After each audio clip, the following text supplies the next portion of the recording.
ሰላም እንዴት ናችሁ ቤተሰቦች? ዛሬም እንደተለመደው እንግዲህ በሌላ ዶክመንታሪ ቪዲዮ ተመልሻለሁ። እስከ ቪዲዮ ፍጻሜ ድረስ አብራችሁ ይቆዩ። አዲስ ከሆናችሁ ሰብስክራይብ አድርጉ፣ እንዲሁም ቪዲዮ ላይክ በማድረግ ጀምሩት። ምክንያቱም እናንተ ላይክ ስታደርጉት ቪዲዮ እንግዲህ ብዙ ሰዎች ጋር ፑሽ እንዲደረግ እኔን ያግዘኛል ማለት ነው። ይመቻችሁ፣ መልካም ጊዜ።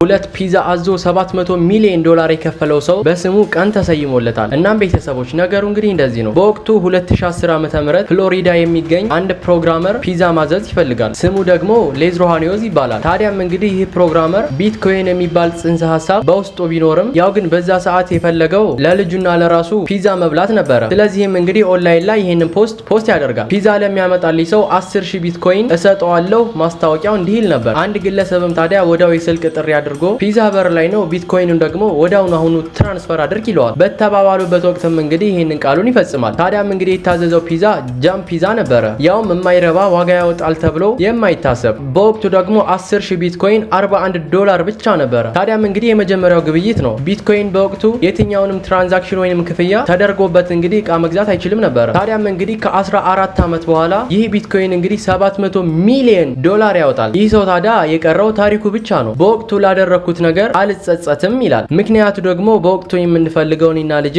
ፒዛ ነበረ። በኮምፒውተር እውቀትነቴ ደግሞ ተጠቅሜ ያገኘሁት ቢትኮይን ነው። የመጀመሪያውን ትራንዛክሽን አድርጌያለሁ። በዛም ላይ ደግሞ ያው የመጀመሪያውን ትራንዛክሽን አድርጌ ግብይት የፈጸምኩት እኔ ስለሆንኩኝ ደስ እያለኝ ነው ያን ፒዛ ከፍዬ የበላሁት። በዚህም አልጸጸትም ይላል። ታዲያም እንግዲህ የቢትኮይን ዓለም ዝም ልትለው አልፈለገችም። ይሄን ግለሰብ ፒዛ ቢትኮይን በሚል በስሙ ቀን ተሰይሞለት ኢንተርናሽናል ቀኖች እንግዲህ በስሙ ይደረጋሉ። በዛ ሰዓት እንግዲህ ቢትኮይነሮች ፒዛ ይዘው እንግዲህ የሱን ስም ከፍ እያደረጉ አንተነህ ለመጀመሪያ ጊዜ ቢትኮይንን ሽጠህ እቃ የገዛኸው፣ አሁን ደግሞ ሀብታም ለሆንበት ደረጃ የደረስነው ባንተ ምክንያት ነው ይሉታል። እሱ ግን በዚህ ሰዓት የሀብት ማማ ላይ የለም። ትላንትና ስለነበረው 10,000 ቢትኮይን ደስተኛ ነበረ። ዛሬ ስላወጣው ቢትኮይን ያወጣውን ፒዛ ያስባል እንጂ ያው እሱ 700 ሚሊዮን ያወጣል ብሎ አልገመተም። ይሄንንም ግምቱን እንግዲህ ቢገመት አሁንም የሚጸጸት ሰው አልነበረም። ምክንያቱ ደግሞ ለቤተሰቡ ሲል ለልጁ ፍላጎት ሲል ይሄንን አድርጓልና። እዚህ ጋር ስክሪኑ ላይ የምትመለከቱት ፒዛ የሱ ፒዛ ነው። በዛን ወቅት የተነሳው ማለት ነው። ምክንያቱ ደግሞ ታሪካዊ ነበር ያለው እሱ ባሰበበት መንገድ ነው። ለዓለም ግን እንደዚህ ታሪካዊ ሆኖ ሊወጣ አልቻለም ነበር። ያም ሆነ ይሄ ግን በእጃችሁ ያለው እድል ካመለጣችሁ አመለጣችሁ ነው።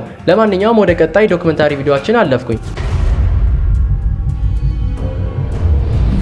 ሰርግና ሞት አንድ ቀን ነው ሲባል ሰምታችሁ ይሆናል። ምናልባት ግን በተሰረገበት ቅጽበት ሰርገኞቹ ሞቱ ብትባሉ ምን ይሰማችኋል? ያውም ደግሞ በሀያሌው ደስታቸውን በሚናፍቅ ቤተሰቦቻቸው ፊት። እናም እንዲህ አይነት ክስተት የተፈጠረው በሀገረ አሜሪካ ፊልምና ህልም በሚመስል ሁኔታ ቴክሳስ ውስጥ ነበረ። ካርሊና ሪሃንን ይባላሉ። የ19 እና የ21 ዓመት ወጣት ሲሆኑ ሃይስኩል ላይ የተጀመረ ፍቅር ስሜታቸው አቅላቸውን ሳያስታቸው በፊት በትዳር መጠቃለልን መረጡ። እናም እንዲህ አደረጉ። የቅርብ ቤተሰቦቻቸውን ሰብስበው በአቅራቢያቸው ወደሚገኝ ፍርድ ቤት ትዳራቸውን እንግዲህ ወቁልን ብለው ተፈራርመው በወጡበት ቅጽበት ቤተሰቦቻቸውን ተሰናብተው ካይናቸው ሳይለዩ በሙሽራ መኪናቸው ውስጥ እያሽከረከረ እንዳሉ ፎርድ ፒካፕ ከየት መጣ ሳይባል በላያቸው ላይ ሰፈረባቸው። ቤተሰብም በጩኸት አቀለጠው። የሟች እናትም እንግዲህ የሆነውን ሁኔታ በዚህ መልኩ ታስታውሳለች። እነዚህ ሚስኪን ወጣቶች ፍላጎታቸው ተጋብተው የራሳቸውን ህይወት መኖር ነበረ። በአብሮነትም ታዲያ ትልቅ የሚሆን ህልምም ነበራቸው። እዚሁ ቆሜ እያየሁን የገጫቸው እስካሁንም ድረስ በልጄ ደም ተጨማልቄ ነው ያለሁት። እነሱን ለማዳን ከመኪናው ጎትቼ ለማውጣት የቻልኩትን ሁሉ ሞክሬያለሁ አለች እናት በሚያሳዝን ሁኔታ።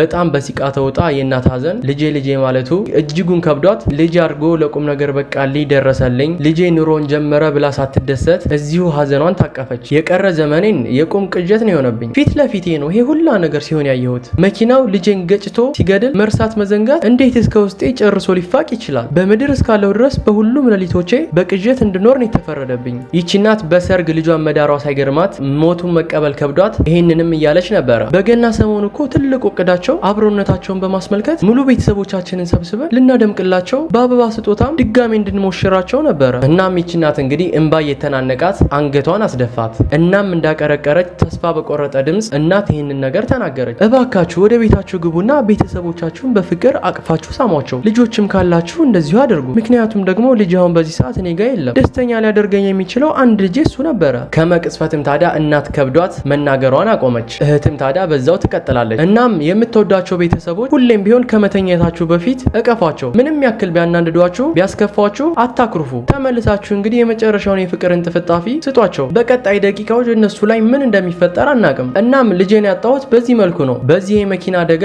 የብዙዎች ህልም ተጨናግፏል። የብዙዎች ደስታም ወደ ሀዘን ተለውጧል። በተጋቡ በ5 ደቂቃ አሳዛኝ ልብ የነካ እንዲሁም ደግሞ ይህን ታሪክ የሰማ በቅጽበት የማይረሳቸው ወጣቶች ሆነዋል። እናም እነዚህ ወጣቶች ፍቅራቸውን ሲያጣጥሙ ህልማቸውንም ሳይኖሩ የመኪና አደጋ ሰለባ ሆነዋል። እናም ቤተሰቦቼ ከእንደዚህ አይነቱ ክፉ አጋጣሚ ይሰውራችሁ ልል ወዳለሁኝ። እናም ለማንኛውም ወደ ሶስተኛውና ወደ መጨረሻው ዶክመንታሪ ቪዲዮአችን አለፍኩኝ። በአንድ ቀን ውስጥ 50 ሺህ የሶሻል ሚዲያ ተከታይ ያገኘው ታዳጊ ጣጣ ይዞበት መጥቷል። እናም ቤተሰቦቼ ነገሩ እንግዲህ እንደዚህ ነው። ይህ ታዳጊ አንድ የሶሻል ሚዲያ ተከታይ ባገኘው ቅጽበት አንድ ፑሽ አፕ ሰራለው ቃሉ ነበረ። ከ24 ሰዓት በኋላ ግን 50800 ተከታዮች ተከትለውት ነበረ። በዚህም ታዲያ ቃሉን ለመፈጸም እባካችሁ ፑሽ አፕ ይከብደኛል፣ ወደ እርምጃ ይቀየርልኝ ሲልም ተደምጧል። በዚህም ታዲያ 580 እርምጃ እራመዳለሁ ሲልም ተደምጦ ነበር። እናም እንግዲህ ህፃን ልጅ ያው ህፃን ስለሆነ ነው ሳያስበው የተናገረው ነገር እንደዚህ አድርጎታል። ብቻ ለማንኛውም የዛሬ ፕሮግራማችን ይሄን ይመስል ነበረ። በቀጣይ በአሪፍ ፕሮግራም እስከምንገናኝ አሪፍና መልካም ጊዜ ተመኘው። መልካም ቀን ይሁንላችሁ። እወዳችኋለሁ።